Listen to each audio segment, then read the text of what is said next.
What up, fool? What up, fool? What up, fool? Not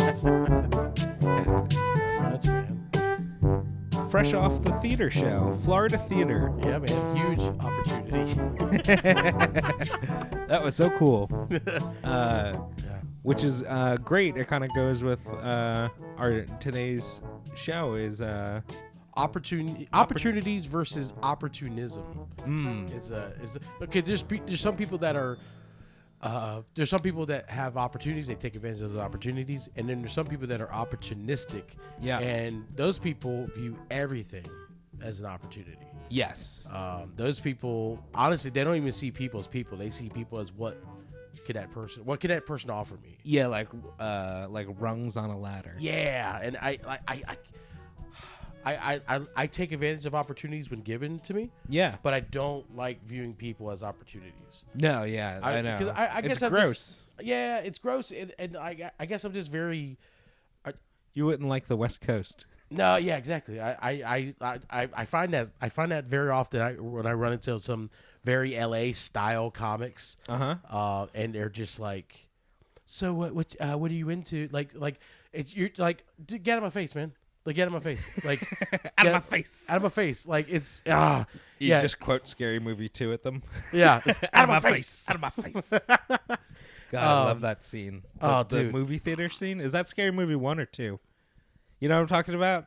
It's like Brenda in the movie theater, the black girl in the movie theater. Yeah. And she gets murdered, but she's everyone's telling her to be quiet. I think it was the second one. Yeah. I got you on camera now. Yeah. Yeah, because in Scream 2 they had Scream Jada 2. Pinkett Smith Yeah. get killed. So yeah, it was a God, that's so funny. That's such a I'm a big Scary Movie fan. Oh, dude. Did you like the first two? Okay, I was gonna say, did you like the ones with the Zuckerberg took over or whatever? I think I've seen one of them once, but I can't recall I think it. the third one I've seen the first two many, many times. So there's some funny spots in the later ones, but I think the third one was the best of the ones that weren't made by the Wayans brothers. Oh, okay. Yeah, and the Wayans brothers are so funny. Oh, they are. Did you watch their show when you were young? Yes. Oh God, dude, so funny. Also, me and my brother theme used to song. Yeah. I still sing the theme We're song. happy. We're coming. Oh Give God! Me a high five. Now cut. Beautiful. I feel like I can't even sing it anymore, but I sing it to myself, like in the shower. I'm a big. I was raised on like In Living Color and Martin and the Wayans brothers and me all too. That. Yeah, I didn't watch. We didn't watch this, but that was more like. I watched Hanging with so Mr. Cooper. soft, I watched the Steve Harvey show.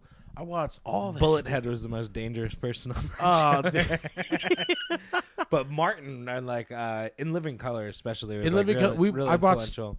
You know, I mean, and also pound for pound, if you talk about like alumni from a sketch comedy show, pound for pound, the In Living Color was the most successful.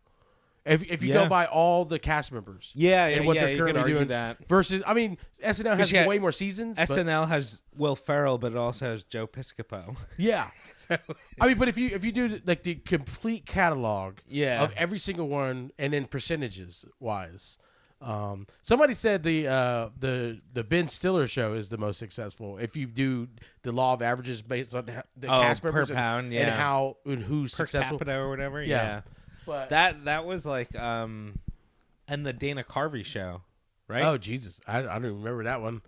Yeah. That was the other one that was like a disaster. It was supposed to be this huge hit because Dana Carvey was so great on SNL. Yeah, and then they put together this like all-star cast and crew of writers and everything. Yeah, there's a documentary on it on like Hulu or whatever. Yeah. I believe it. Dana Carvey show, and it was like a complete disaster. It was like really low ratings. Flop. They just did some like offbeat, weird humor that was just not like people just weren't ready at that time for. Yeah, they weren't ready for it. It was too weird for them. That's a lot of. A lot of shows though. Bill Clinton breastfeeding.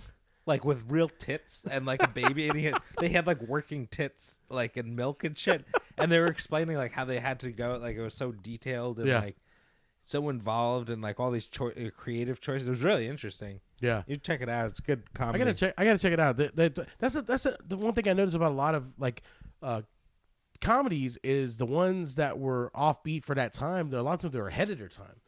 Like, yeah, you know yeah. what I mean? Mr. Show. Oh my God. Oh, you love it. Love Mr. Show. And then The State also. Did you ever watch The State? No. That was on MTV in like I want to say the early 90s. It was New York guys. So it was all like NYU people. So it became the people who did Reno 911. David Wayne, Michael Showalter. Oh, okay. Rob Marine, not Rob, what's the dude's name? Ken Marino. Yeah. And then Wet Hot American Summer.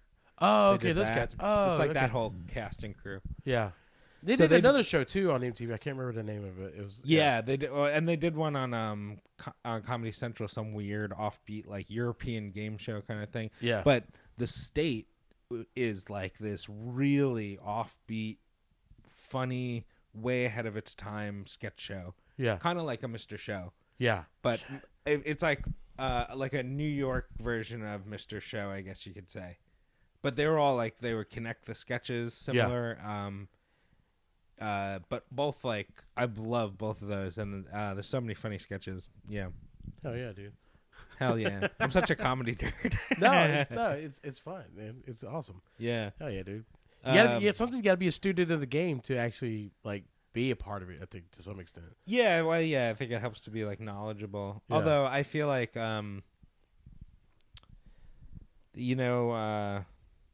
like they say, like your cup runneth over with knowledge. Yeah, it's like it's like you like that beginner's mindset when you feel like just like everything's possible, as opposed to having like a vast knowledge of comedy and and just being like, this has been done, everything's been done. So it's that's like kind of silencing that part of the being a comedy fan is hard. Oh yeah, because then like sometimes you can't just enjoy anything, right? You're like I mean, like last night, like last night at the theater show, like we were just talking about this, like the rest of the audience is not comics. They're not part of comedy. I mean, they may watch a bunch of comedy, but they're not in or there may be some there, or who knows. Yeah, but like, so they will just watch the show and take all the jokes at face value.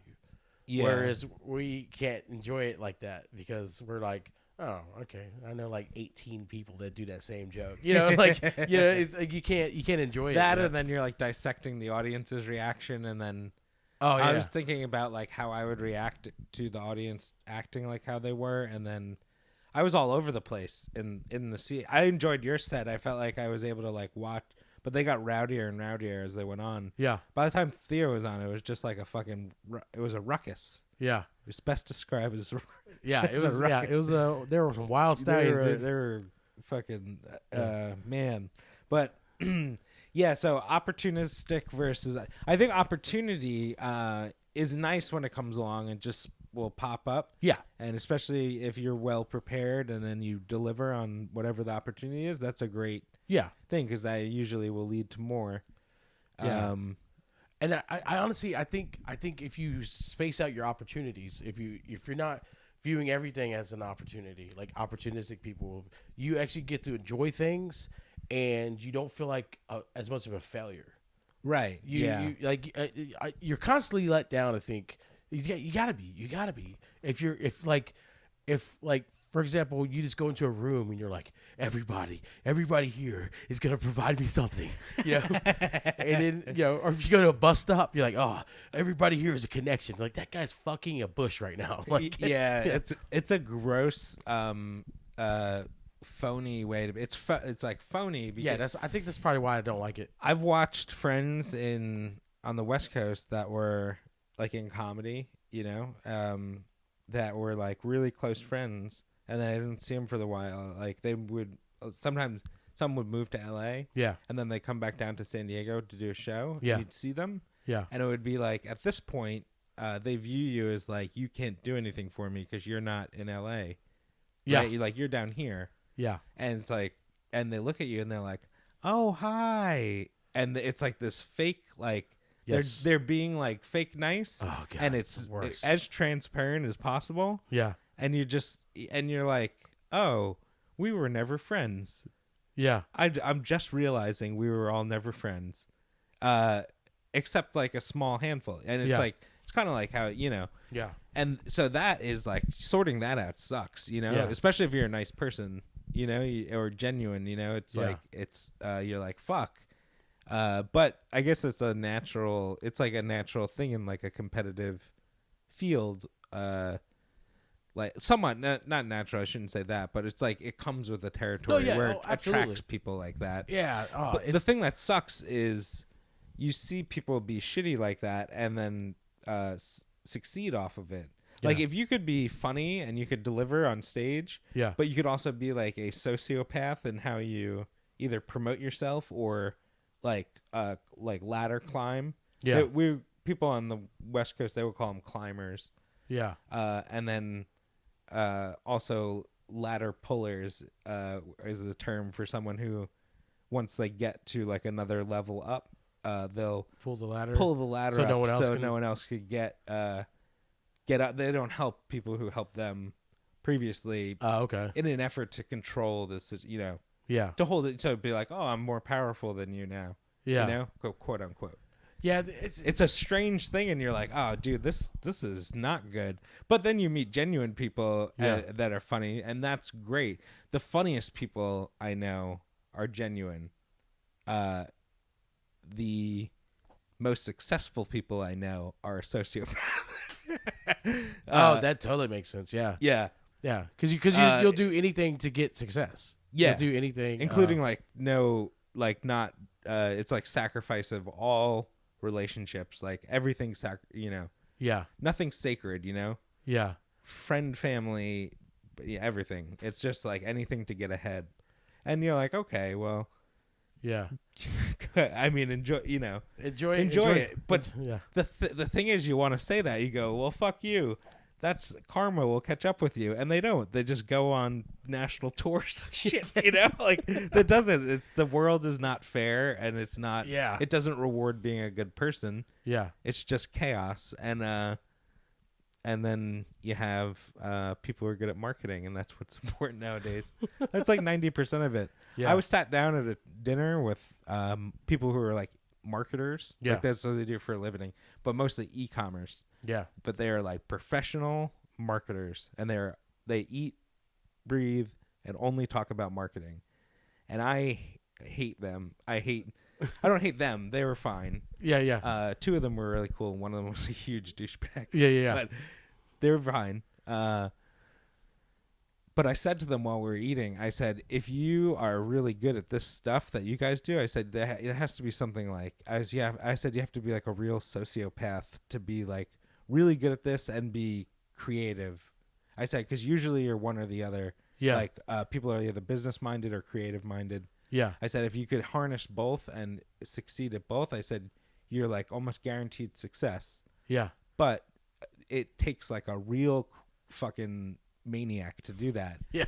And I said, you have to be some sort of sociopath. And I got silenced. They were just like, they were looking at me like I was insulting them. Yeah. And I was just like, okay, well, I was like, we can't even like come from the same world, we could speak English and that's about it, Yeah, we're not even looking eye to eye. Like you're looking at a wall and I'm looking at the window. Yeah. I said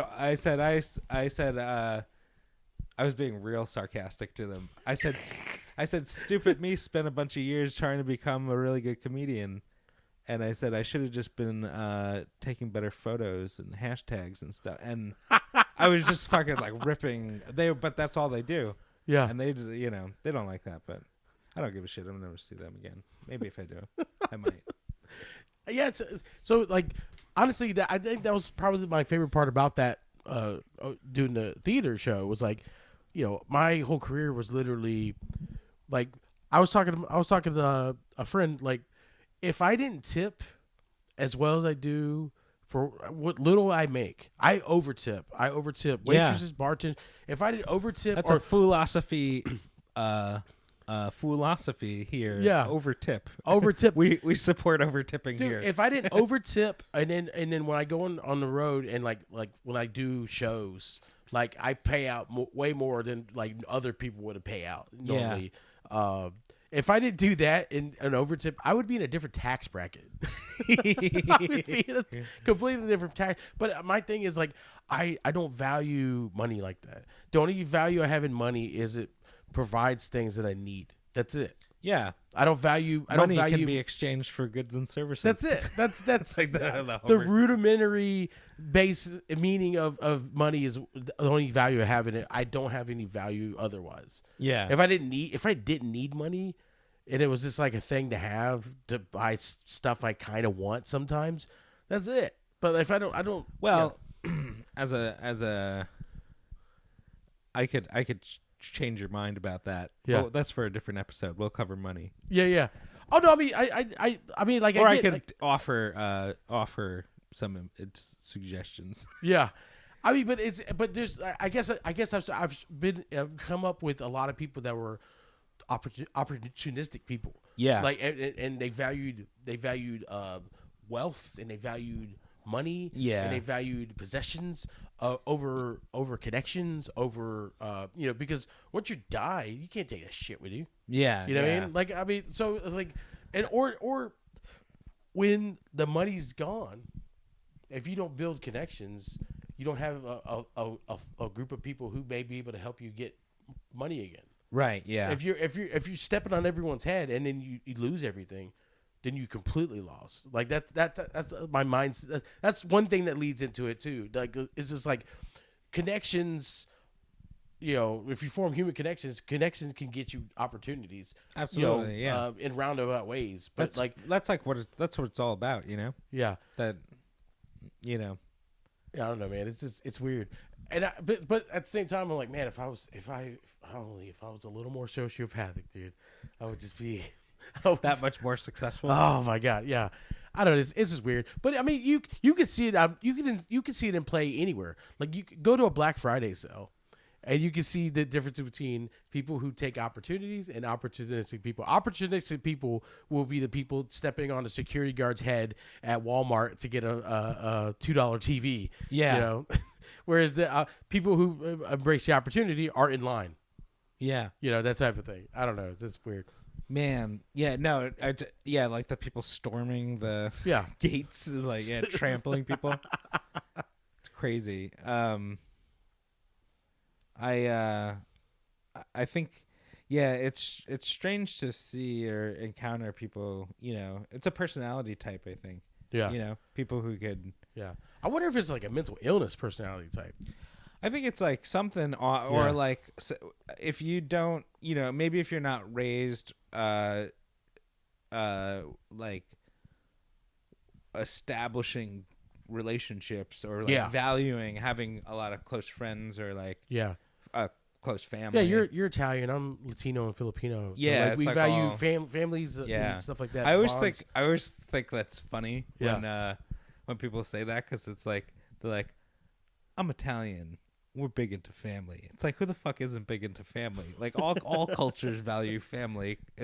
Everyone values family. So it's but I know what you mean. That it's like we're Italians and Latinos are like way like at the high end of valuing family, like the spectrum. The only probably people that value family more would probably be like Samoans or some shit like that. Yeah, dude, they're real. They all stay in the same house. Yeah, or rednecks. They really love their family. Yeah, like,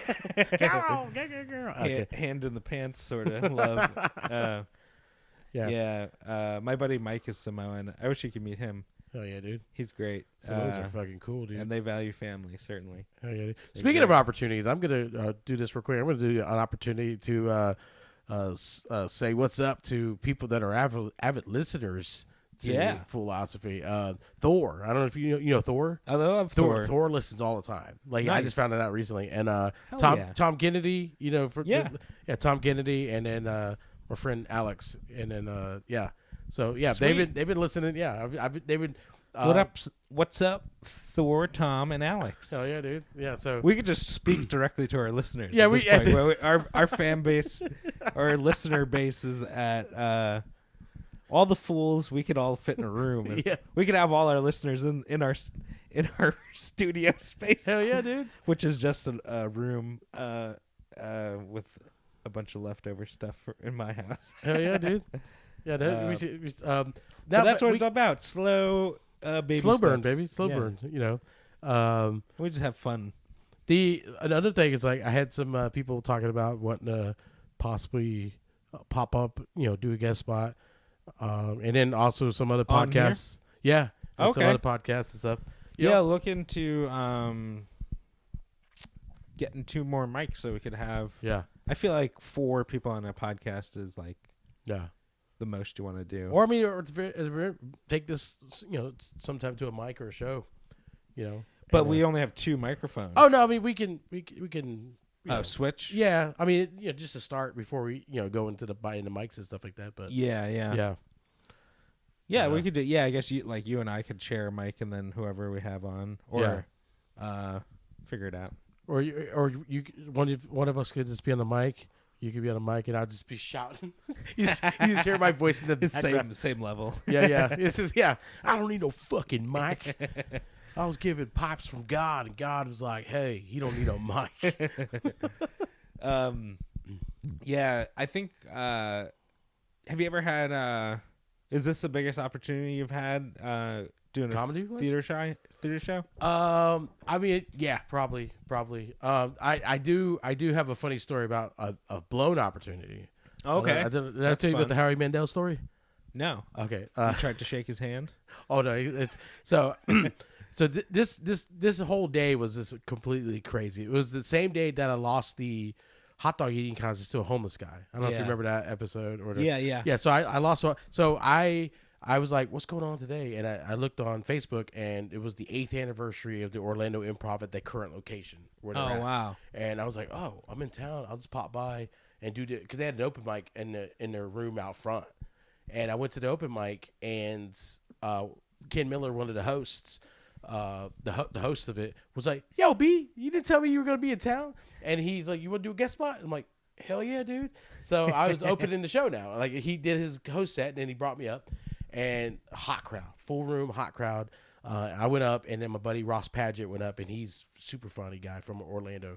And they were saying there's a VIP guy in the back, and I was thinking, oh, it's the owner of the Improv, or something, like a business guy or something.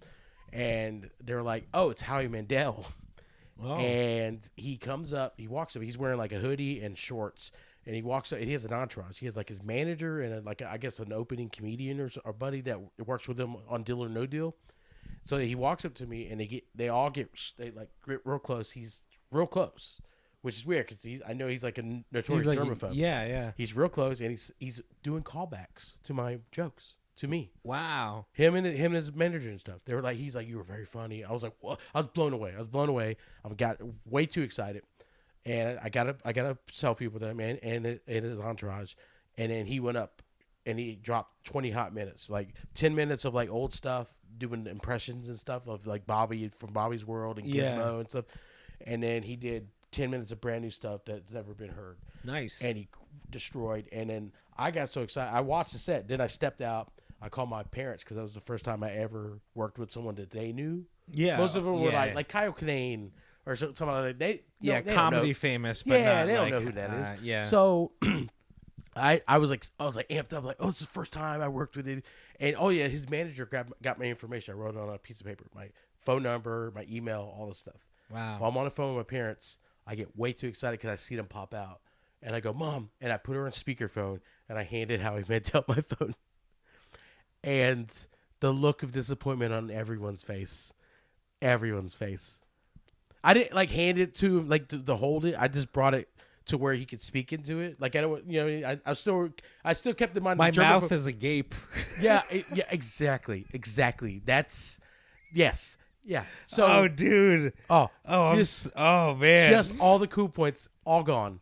I can almost in my mind hear. I didn't see it, but I can almost hear the paper crumbling as my information gets dropped into a trash can. It was, and from that day on, I was like, I'll never fangirl for any comic, no matter. Like last night, it was theater, provide this opportunity, but I'm over in the back playing it too cool for school because I'm just like, Howie Mandel. Dude, yeah, it was unbelievable. Bet. That's how I feel like I was like that with when Big J was here. Yeah. he hung out, was so cool. Yeah. And I'm like such a big fan of his, but I was trying so hard to not be a fan that I felt like I think he almost got like an indifferent vibe off me. And I also was so tired that I was like, I was really not funny. I didn't have much to say. Yeah. I was just hanging out and enjoying myself, like listening to people. Yeah. And I was just like real chill Yeah. and probably indifferent. And I was like, man, I don't think. I just left it being like, I should have been funny. Oh. Yeah, you think about it, you think like, oh man, if I only just called my mom and didn't be like, Mom, I gotta go. Listen. I gotta go. I love you. And who knows? I mean, because the way they approached me before all that, it was like, we got some work for you, kid. It was. Ah, God man. damn it, dude. Yeah. But you live and you learn. I mean, if you don't make mistakes, then there's nothing to learn from sometimes, you know? I opened for TJ Miller one time. Yeah. And he was really late getting to the show. And they had me, I was supposed to do 15 minutes. And they kept going stretch, the stretch sign. Oh, shit, yeah. And they did it like 3 times to me. Yeah. So I ended up doing like 35 minutes. When I was supposed to do 20. I was supposed to do 20. Yeah. I ended up doing 35. It's still almost double your time. Right, yeah. Yeah. And he like got there, ran back, and then went forward. Then he went on, did his set. Then afterwards, he came back to the green room, and me and the host are sitting in the back. Yeah. Who's a really funny dude, a friend of mine. He said, "Thank you guys so much for like covering for me. I'm sorry it was hectic. Here's my email address. Email me if you ever want to do a spot in LA." And we both took it down, and that's that. Yeah. And I never emailed him because I was like, who the fuck, like what, I'm going to email him. It's just going to go into space. Yeah. And my buddy emailed him, and he did like some fucking amazing show in LA, the guy who hosted. And I was like, God damn it, I was stretching. I stretched. So once you tore a hamstring, dude, that's crazy. Dude, but the ability to stretch, like doing anything, like covering a shift. If you're working at Walgreens, you're covering the photo lab in the front register. Yeah, or any of that, like that. Those sometimes provide opportunities. I know comedy does. Like the first time I stretched for a show, I was hosting. I was supposed to do like 5 minutes. I ended up doing like almost 40. Oh wow. Yeah. Well, because I mean, at that time, much different than 5. At that time, I was building up more material. They were letting me stretch at mics. Yeah, it was like a show, and I was just doing like crowd work and stuff, and like I don't remember what happened. I don't think the feature showed up, and the headliner was late, so it was like, what the fuck? Yeah, the feature never showed up. So they wanted me to stretch to where I covered the time of both the host and the feature. I was like, that's insane. That's And then I talked to him afterwards. I was like, hey guys, that was cool. I was like, am I getting paid? The same? Like, am I getting paid for both? Yeah, man, that's crazy. And then I was at that same club. That wasn't the only time. One time, same thing. The feature got into a car accident or a blown tire or some shit like that. And they're like, hey, we couldn't get anyone last minute. We're about to start like at 10. Is there any way you could do the host and the feature spot? And I was like, yeah, give me a hat. And they're like, what? And so I hosted with the hat on. And I did like dry one. Like it was a shit host set. It was terrible. And I was like, you guys ready for your feature comedian? And I stepped off stage, took the hat off, got right back on stage. Oh, that's amazing. Yeah, and I did like my regular set. That's great. Yeah. How fun. We had I had a buddy I booked a show. I booked like 1 or 2 stand-up shows ever in San Diego. And one of the shows I booked which was like pretty much the only one where I hand selected the lineup. Yeah. That headliner didn't show up. He just like called or whatever and was like, I'm not coming, So the feature, I had to have the feature do his set and a headlining set. So he went from doing like 15 minutes to like close to an hour. Goddamn. Why did the guy bail? I forget. Oh, okay. Uh, Jesus Christ. But that dude is Brian Simpson, who's on The Comedians on Netflix. Oh, shit. The first episode. Oh, fuck, dude. That's awesome. He's a phenomenal comedian. And I remember that night, like saying, you gotta stretch, like do the tie. Yeah. And he just fucking, flawless, and just kept going. Brilliant material, just going. Fuck, dude. And I remember thinking that night, I was like, man, this dude, he is fucking like another level. Yeah. And so it was cool. But yeah. So what about? Do you have any other blown opportunities that are fun? I have several blown opportunities when it comes to dating. I have a great blown opportunity. Yeah. I'll tell you. I'll try to do it quick. Yeah. So I got approached by a producer from LA who did like a bunch of shit. I forget what. But he said, I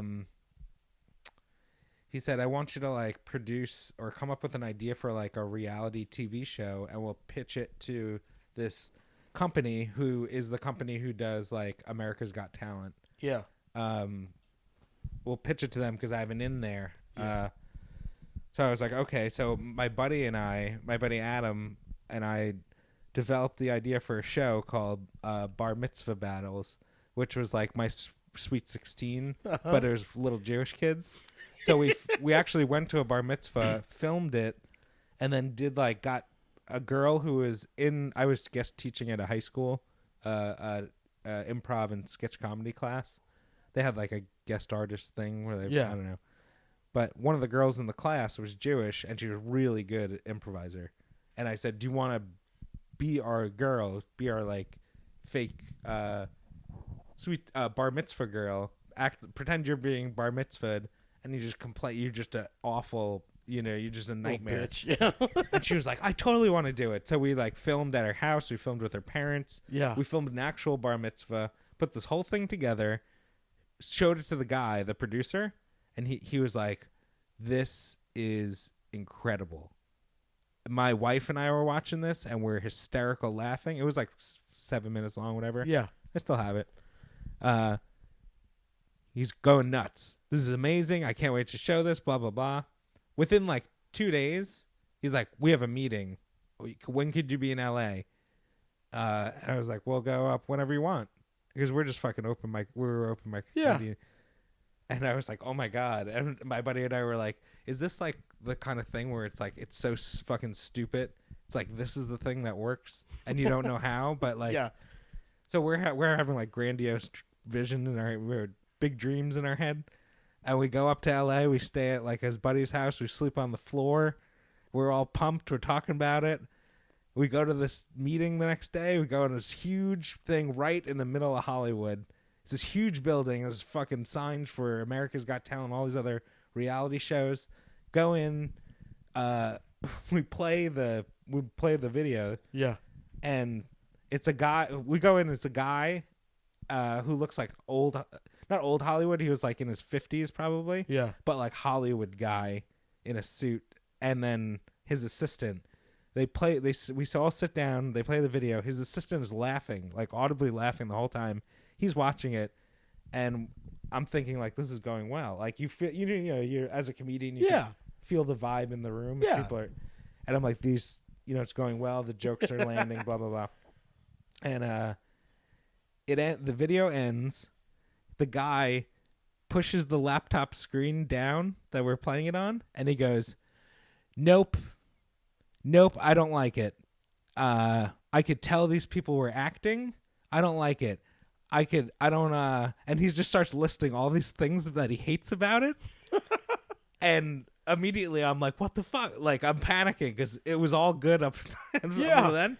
And his assistant went from laughing and like visibly enjoying it to just like shaking her head and being like, no, it's not going to, like completely shut down. Fucking. And he was like, that dad couldn't act. I was like, well, this is just a family. I was like just trying to portray an example of an episode. And he goes, that guy wasn't funny at all. You know who's funny? My butcher. They should do a reality show about him. Actually, that's a quote. And I said, well, we have this idea and we feel like it's a nice thing. And he goes, ideas don't matter. Another quote, which is something me and my buddy Adam, him and I would pitch with. Yeah. We'll say that constantly. Ideas don't matter. That comes from a top executive in Hollywood. But he was like, my butcher should have a show. He was just all over the place. Yeah. And then hating this. And then he was like, I don't like it, blah, blah, blah. And the meeting was like all of, we played the video, which was like 5-7 minutes. And then he just bashed us for like 10 minutes. He was like, where are you guys even from? And we're like, San Diego. And he's like, San Diego, there's nothing down there. And we're like, oh my God. This dude just... And so that was just, I don't know if you call it a blown opportunity, but it was like seemed like a dumb thing served up on a silver platter. Yeah. And then we were just infinitely... It was a blown opportunity not to fuck that guy up, man. Dude, it was great. And then the producer guy, we were walking out, and we're going to like wherever we parked. And he was like, yeah, reality shows, I don't really like them anyway. Why don't you guys come up with like a workaholics type idea? And we're just like, yeah, fuck you. We're just going to go our separate ways. Jesus Christ. Yeah, dude. Do you remember the executive's name? I don't remember the executive names. I remember the producer guy who contacted us. I still have his contact information and everything. Gotcha. The guy, I could probably look it up and figure it out, but it was like, it was one of those big one of those big dumb shows. Yeah. I'm pretty sure it was America's Got Talent. Oh, okay. So whatever, they produced several things. Gotcha. But who knows, Shit. Yeah, no. So funny. I mean, so it's, just as easily they could be like, yes, you're in, and then you have it's like you have a fucking career in dumb reality TV or whatever. Yeah. It's so weird how it's just people in, assholes in suits in rooms making decisions, Yeah. I have a lot of blown opportunities across the board of different things. There's like, there was years ago, man, there's years ago, you ever see joggers when they're running and they have like pockets and stuff? Like years ago, I was in second grade and I came up with an idea for like a zipper pocket in your socks for when you're running and you need to put stuff. Okay. Yeah. I actually made it. I made a prototype. Oh, for real? Yeah, but I was like in second grade. I didn't know shit about fucking copyright laws and stuff. Yeah, and so that was like the earliest version of that. Years ago, when I was a kid, I used to make I made nonstop sandwiches with using Hawaiian sweet rolls. And now everywhere you go on the restaurant menus are sweet rolls. Yeah. Like, and then then there was the time you're getting a sweet roll or you're getting brioche. It's Yeah. one or the other. Yeah, it's unbelievable. And then there's opportunities like blown with like, there was that story with the girl where the girl was just dropping auto cents. Yeah. Dropping auto cents. And it's a clip if anyone's listening wants to hear that. Marcus can't pick up on hints or something. It's unbelievable. It's a clip all on my channel. blown opportunities with love are unbelievable. It's so a bunch. Fun. And then it was a time where I could have invested in Bitcoin early and I didn't. Yeah. Probably. Dude, I was poking around that bear too. Not as heavily. So no one came to me and said it. Yeah. But I was left alone with a computer at my job in 2009, 2010, 2009, 8 and 9, whatever, around when Bitcoin came out. And I was fucking deep into I watched like videos of everything, Yeah. And I wish I stumbled upon it, and I wish who knows if you'd hang on to it that long, though. I don't know. That's crazy. I still don't know anything about crypto or any of that. Was there ever an opportunity that you were super bummed about, other than like that? Let's say that one. Was that the only one? Was that the one you were the most bummed I have about? stock. So I invest in stocks, and I have a lot of stories about that. Oh, Jesus. So I was in 2006, I moved out to California, and I lived with a friend of mine and his girlfriend, but they were like really a bummer. They were so they would go to bed really early. They wouldn't go out. They're just, really a bummer, because we were all in our 20s. Yeah. And so like, I'm like that now. I'm a bummer now. Yeah. But I'm in my late 30s, like I was fun back then. Yeah. And I was really lonely because I didn't know anyone in California. Yeah. And they were like always just like cooped up in their bedroom. So I subscribed to a thing called Netflix, and it was when you got DVDs in the mail. And I was investing at that point. You know, I was knowledgeable of it, but anyway, I was like, this is an amazing service. Like, this is really cool. And I had no vision of it being like only streaming, nothing of that. Yeah. I just liked getting DVDs in the mail. And I was like, I should invest in this company. This is a really cool thing. You know, it's more convenient than like Redbox, whatever the other alternative was that was newer at that time. And at that time, Netflix stock like crashed like 50%, and it was down to like $50 a share. Oh shit. And that's when I was like, I should invest in this company. I was actively looking at it. Boom, you know? Yeah. And I was like, I should invest in that. And I just didn't. And then that went up to like, you know, it was as high as like $600 a share recently, which is not anywhere near their Bitcoin story. Yeah. The other one of That's still crazy though, man. The other one of that was many years ago. This was a direct advice thing that I didn't take action on, and will always regret it. My sister, I was like talking about investing, and my sister worked in the finance field. Yeah. For many years. She was more into mutual funds, not individual stocks. But this was like 2010, maybe, or 2011, and I was just talking about investing, and she said, you know, if I had any extra money, I would invest in this stock called Amazon because their CEO, his name is Jeff Bezos. He's a genius. He's a crazy genius, and he, you know, so I would trust that company to do well. And it was $222 a share. I remember because I looked it up that night. Yeah. And I was like, $222 a share. And I was like, I don't know anything about this company except like, I knew what it did, but I didn't know anything about it. And I looked up like the financials of it, you know. I was just learning how to like look into that. Yeah. And they weren't making any money or anything. So I had like no idea. And I was just like, I guess that guy's smart, but whatever. And I just never invested in them. And then now it's like $33,200 and whatever dollars. Oh, Jesus. So it went up many, many, many times. Oh. So she delivered me a golden. What, did she invest in it? No, I don't think so.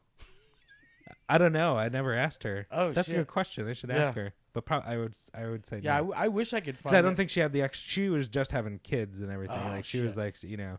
Damn, dude. I wish I could find that security guard and see if he invested in Bitcoin. I know, right? Yeah. Could you imagine he's just like living on a beach in a mansion? Yeah, You dude. know? I'd be. Oh, fuck. Isn't that crazy? Like regular, like neckbeard basement dwellers, like become like crazy millionaires off stocks of just knowing the stuff before the general public. You know, just getting a hunch. You know, it's just that like they're just ahead of the curve. You know. Well, I guess it's like going back to like pioneer days. It would be like if you're a crop grower. You grew crops, and you're like, oh, we're gonna have a dry season, and then you switch your crops, to accommodate, you know what, and then other people know, and then their crops die, kind of like Forrest Gump with the shrimp, with the hurricane and the shrimp, you know, it's true, hell yeah, Forrest, Nathan Bedford, and then business was good. That's crazy, dude. I love Jim Norton making fun of Gary Sinise's at the end of it. His wife. It's my wife, Susan. This is so funny. I had for a long time. This was my biggest missed opportunity prior to all that stuff. Was years ago, I had they were filming a movie in Jacksonville, and they were asking for speaking roles and just like background extras.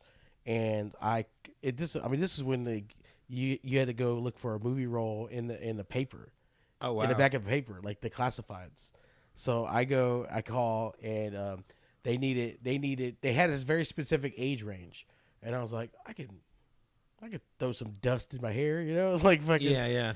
And so I called them, and I guess they heard my voice, and they said I sounded like like, oh, so it was back and forth for like literally 2 weeks, back and forth. They were like, they liked how I sounded. And they actually were thinking about having me for a speaker role. There was one time they actually had me do lines.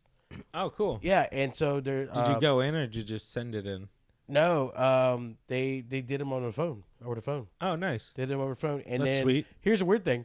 They didn't ask any particulars about me until like, I don't know, 2 weeks later, and this is after several phone calls back and forth and stuff. I'm like, I got this fucking role, dude, and they were like, all right, so real quick, so where do you live? How old are you? And I was like, oh, you didn't fucking ask me that like 2 weeks ago.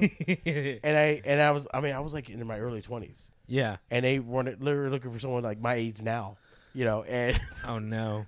Yeah. And I was like, I'm 22. Like, and they're like, I'm an old 22. Yeah. And they're like, oh man, we should have caught this earlier. The role specifically asked for, and then I was like, okay, so they're like, no, we have to, we need people that look the part too. And then hung up on me. Oh, what the fuck? Yeah, hung up? Hung up on me. What? Hung up on me, dude. Yeah, they were like, rude. Yeah, sorry. They're like, sorry, we need someone to look the part. And I guess they were just frustrated me for like, in their mind, fucking lying to him or something. Yeah. But my thing was like, you guys were talking to me for 2 weeks. You could have asked my information. Yeah, that's and like stuff. that's like day one stuff. Yeah, but part of me also felt like it was going to be like where I have to pay money for. They got like Headshot, acting. Yeah, like they got a little racket going on. Yeah, so like I don't know.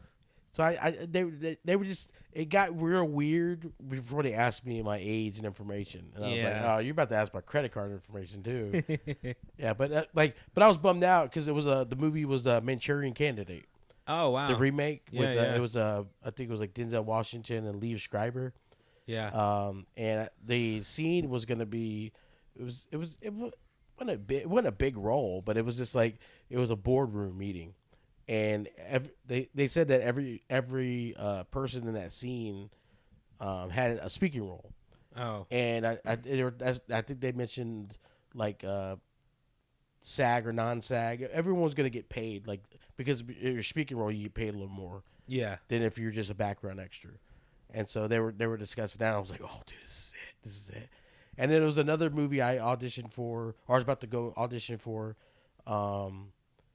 And no, it wasn't even. It wasn't an audition. It was just you were guaranteed to be a background extra, and that day something happened with my sister, and I couldn't go. And the movie was called The Lonely Hearts Club or something like that.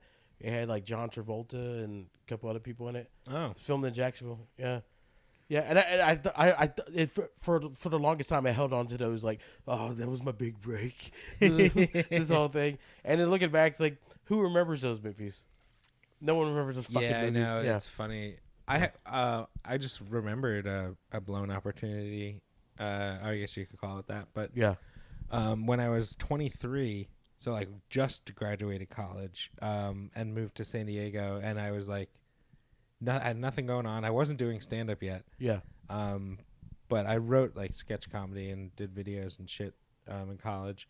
A friend of mine from college calls me and says, "Hey, I have an in at Adult Swim. Do you want to?" He was like, "Do you want to talk to this producer guy from?" "Oh, do you want to talk to this producer guy like about maybe pitching a show?" And I was like, "Oh my god." I'm a really big Adult Swim fan, especially when I was younger. Like in high school, I was like watch the original stuff, and I was like, "Oh my god, yeah, please, I would love that." So I called my buddy who I was like comedy writing partners with in high school. Yeah, and him and I were big Adult Swim fans. Yeah, and I said, "Hey man, this guy just called me. They want to maybe pitch a show." I said, "Do you want to work on this with me?" And he said, "Yeah." So we talked to the producer guy. It was the guy who made like Animaniacs. Oh shit. Okay. And so we're like, "Oh cool, we both loved that show like growing up, blah blah blah." he's like, yeah, come up with a show and do like I forget what they call it, like a treatment or whatever. It's like a 2-page kind of pitch thing, like a bare bones pitch, basic ideas. So we came up with a concept for a show, which was basically like, it was like a really like, it was the most dangerous the most dangerous game, where the guy like and stuff. Yeah, so but it was like that, but it was like a really like it was all called Rainbow Island, and it was like really bright and like friendly looking, but like they were getting hunted and killed, so it was like a dark undertone of like a bright thing, and it was the same premise, like a guy, so we had this whole idea and like had jokes and like came up with stuff, and we pitched it to like an Adult Swim guy, and I did it like I had some shitty job. I just like went into the parking lot and like sat in my car in my like old Honda Civic, and I was sitting there pitching the thing, and they were like, we like this. We like this idea. We want to have you like go on to like our second round of like pitching a show. And so you need to like do this, and this, and we had to like write more stuff and blah, blah, blah. And we're both like freaking out. We're like, we hang up and everything, and we call each other. We're like, oh my God. Yeah. Holy shit. And then we go in for like round 2 or whatever, and it's with the guy who made Aqua Teen Hunger Force and a bunch of other shows. Yeah. It's like one of the big wigs at Adult Swim. Yeah. And we pitched the show, and we're like, same thing. We're like, everything's been going so good so far. Yeah. And he was just like, nah, I don't like that. We like weird shows, like talking food, things like that. And so that's not going to really work for us. So thanks so much. And hung up. And I remember there was like 5 to 10 seconds of full silence where it was just me, my buddy from high school who we wrote it, and then the producer guy, the animatics guy. And then my buddy from college was on the call, but not like talking. He wasn't. Yeah. He was just like, I'm like on, and it was just like a really awkward, full like 5-10 seconds of awkward silence. The Animaniacs guy just hangs up. Yeah. And then it was just the 3 of us. So we're on this call that we called in. Yeah. But it's just me, my friend, and my buddy from college. And I just start laughing, and I was like, well, that didn't go well. And we were laughing. We were like, I guess we should hang up. Wait, so what was the name of the show? The show we came up with? Yeah. Rainbow Island. Okay. And the premise was like hunting and stuff? It was like Most Dangerous Game. So like an eccentric billionaire who intentionally shipwrecks or wrecks people on his island and hunts them. But like we had like a twist on it. Where there was an Adult Swim show. Fuck, I gotta check into that. They might have jacked your idea, man. Oh, for real? Parts of it, yeah. I stopped watching Adult Swim, but oh, damn! It was called Death something. It was like Death Race or something, or Death Squad. Dude, I gotta check into it. We might have to do a follow up. A Foolosophy investigates. A Foolosophy investigation. Because I have to check into that. That's insane. Yeah, I remember liking the idea. Like it wasn't like crazy original, but we had like some. I'm not saying it right because I can't specifically remember so long ago. Yeah. But we had some sort of. It was like the Most Dangerous Game, but like some sort of twist, and it was like I remember it being like, it was like really dark jokes, but like really presented. I gotta check it. I gotta check into that. Brightly colored. When you said the brightly colored, that's another thing. Yeah. Oh fuck, dude, I gotta check into that, man. I could be just like unintentionally blowing smoke there, but like who knows? That'd be fun to look into. It sucks though because I like some of the Adult Swim stuff. I like the Squidbillies. I love Adult Swim. Yeah. I still would. You ever seen Mr. Pickles? No. It's like about it's basically about a family dog, but he's like the devil. Or he's a demon, and he murders people and shit. Oh, that's so funny. And like the intro is like, Mr. Pickles, good boy. It's like heavy metal. Oh, and then great. like there's a sheriff guy, and I love his voice because it's like, hi, Mr. Pickles. Hi. I love the name Mr. Peanut Butter from BoJack Horseman. Oh yeah, Mr. Peanut Butter. Dude, that's gonna bother me, man. I nominated that as a name for Odie And it got rejected. It got rejected. Mr. Peanut Butter. Mr. Peanut Butter. It's a great dog name. Oh yeah, dude. Yeah. Well, any other last stories? I think I'm. The thing, those are my biggest bombs in terms of like stuff. Yeah, I mean, I've had people come up to me and be like, "I'm gonna contact you, and things are gonna happen." Yeah. I had Coors Light. I won that contest, Kaboo. And I was like on the festival, and this dude reached out to me and he was like, "I'm with Coors Light, and we're doing a documentary on upcoming artists. Do you want to be on this documentary?" And I was like, "Yes." It was like a week after I won. Yeah. I was like, "A Coors Light, whatever." I was like, "Yeah." And then they were like, "All right, great. We'll let you know." And then like, I don't know, like a week later, they're like, "Yeah, it's not happening." And I was like, "Oh, great." You motherfuckers. It's a lot of, dude. That's the nature of whatever it is, Yeah. That's how it goes. There's a lot of rejection. Goddamn, dude. Food Network too. I did some audition for Food Network and the producer. I mean, I had my TV credits. I had my. Yeah, you were like actually on TV. Yeah, well, they got fucked up because like I was on Tough Enough as a background extra, but that was a season that Hulk Hogan decided to drop a sex tape and drop the N-word in it. Yes, and take down Gawker. Yeah, and then that good deeds and bad all at once. Fuck, dude.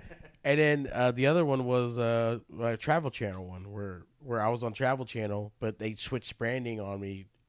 They were like they were in the in between from going from vacations and roller coasters and theme parks to what they are now, which is like they're the paranormal network now. Yeah, Travel Channel. Yeah, it's all like ghost hunters and Sasquatch. Yeah, it's all that. And so I end up losing a legitimate Sasquatch stalkers.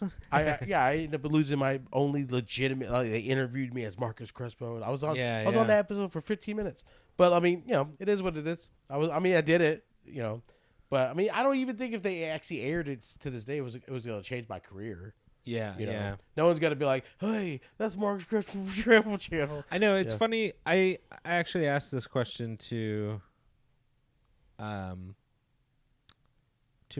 two comic friends of mine who are still in San Diego. Yeah, I said, would you rather have like a comedy like Netflix, something on Netflix or a streaming channel?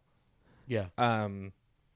So you have like some sort of like concrete item or thing. Yeah. You have a special, but you're still struggling financially, or doing comedy, be completely unknown, but be financially secure. Ooh, it's interesting. Part of me would go with being unknown and being financially secure. That's what all of them said. Yeah. It's a hard thing though, because it's like what you go. It seems like, what you go after is like, having some sort of like definitive thing to be like, look at this, I am a comedian. Yeah. But it's like, at what point do you say like, I am a comedian? Yeah. So there's open micers who do it once and they're brave enough to go, I'm a comic. They change your profile picture. Yeah. Now I had this. It's weird. This is deja vu. I had this conversation the other day with somebody, and I said the answer that I'm still going to stick by, but they said, "You sure?" And I was like, "All right, well, explain your case." And they're like, "When you have a name, oh, I know what it was.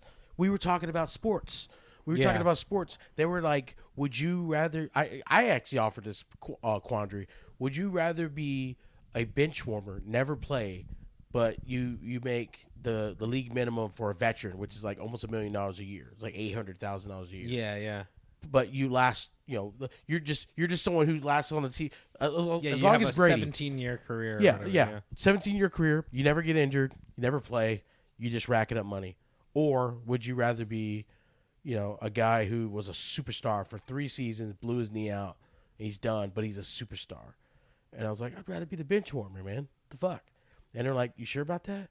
Yeah, because when you're a star, you're just valuing your name and this and this and this. And I'm like, yeah, but I just also have a healthy body now, and it's weird. I understand what you're saying. There's value, but like, I guess it's what you value. And I guess that's true. Yeah, that's the old full circle. Like, what do you value? Like, do you value relationships, and then maybe opportunities built from those relationships, or do you value just opportunities? You know, and I'm just I guess I'm kind of a poetic type guy. You know, like or I guess a romantic maybe. I value relationships. I value, human connection. You know, like I like getting paid and doing it, performing in front of a bunch of people and stuff. But I also love when I talk to someone and they tell me like, "Hey, I had a rough day," or and I came here and now I don't have as rough a day as before. I value that more than I do a lot of other stuff. Yeah, but at the same time, my bank account shows that. My bank account's like, "Oh, you're sappy. You're being too generous. You little bitch. You little pussy." Like, but I mean. I think like I would love, all kinds of fame and success possibly. Well, I don't know about the fame, more the success. I love this quote. I don't know where I heard it, but someone said it would so nice to be rich and famous, and they said try being rich first. And because fame seems like a nightmare. Yeah. Like being wealthy, like the money that comes with fame seems nice. Yeah. But like, imagine never being able to have any privacy. Imagine never being able to like leave your house without people bothering you or asking you for things. And now like people can communicate with you. Anybody can communicate with you directly. It's just would be. Yeah. I was talking about this right before the show last night with my brother-in-law. Yeah. Because he's like a salesman and he's got like a ton. He's. Has to do a lot of that. And it's really nuts. And I was like, man, I don't know how people handle that. Like, especially like famous people, the amount people must ask of them. Yeah. And they're like, I'm sure, if you get high, big enough, you have people who do it for you. But even so, it's still got to weigh on you and be like kind of chaotic and nerve wracking. I don't know. I feel like I would be riddled with anxiety. Yeah. That's crazy. Yeah, so there's something nice about being, like if you could get that, like if you could, I don't know, if you could enjoy yourself, but like do, make money doing comedy. Yeah. Last night, sell out theater, but like if he walked down the block, everyone's going to hound him, Yeah. I mean, I walked down the block. I got a couple of people like, "Hey, you were that guy that opened up. You were that guy. You were really funny." Yeah, that's exactly it. Yeah. But then I was in Spliffs right around the corner, and I was eating by myself, and no one was fucking with me, and like it was good. What'd you get? I get the steak bowl. Nice. Steak, broccoli, and rice. And we almost went there, but it was packed. Right, we ate before the show. Yeah. So we went to this place called Bellwether, which is around the block from the Florida Theater. No. And they had happy hour. They had a burger, and they had something called like a sheep burger or something like that, sheep sauce burger or something. Yeah. I was like, what the fuck is that? And I was like, what is this? The waitress was like, oh, that's the chef's. They do the exact same thing as In-N-Out, but it's like with all our meat and everything. Oh, so it's like a gourmet burger, but done like In-N-Out. Oh. Grilled onions, the same sauce, same type of sauce, and like everything. And I was like, dude, give me that. And it was amazing.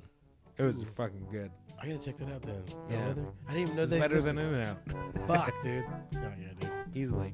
Hell yeah. Oh yeah, dude. Any last thoughts? I guess if you're not listening to Foolosophy, that's a missed opportunity. That is.